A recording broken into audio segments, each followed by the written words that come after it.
Okay. Trim entities. Trim ఎంటిటీస్‌లో మనకి 5 types ఉంటాయి. Power trim అంటే సైడ్‌న క్లిక్ చేసి మనకు అనవసరమైన లైన్ పైకి డ్రాగ్ చేస్తే అది ట్రిమ్ అయిపోద్ది. సో, నెక్స్ట్ కార్నర్ ట్రిమ్ అంటే ఇప్పుడు ఇది బయటకుంది కదా!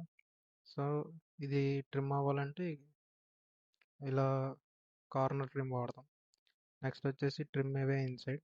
ఫస్ట్ 2 లైన్స్ సెలెక్ట్ చేసుకొని ఇప్పుడు ఈ లైన్ ఉంది కదా! నాకు ఈ లోపలొద్దు బయట కావాలి కాబట్టి దీన్ని సెలెక్ట్ చేసుకుంటే ఇలా లోన్ కట్ అయిపోయి బయట ఉంటదన్నమాట. ఈ 2 లైన్స్ మధ్యలో ఉన్నది ట్రిమ్ అయిపోద్దన్నమాట.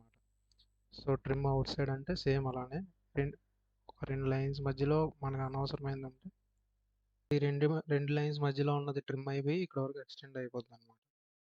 క్లోజ్ టు ట్రిమ్ అంటే మనం ఏదైతే మనకు లైన్ వద్దో ఆ లైన్ పైన సెలెక్ట్ చేస్తే చాలు అది ట్రిమ్ అయిపోద్ది.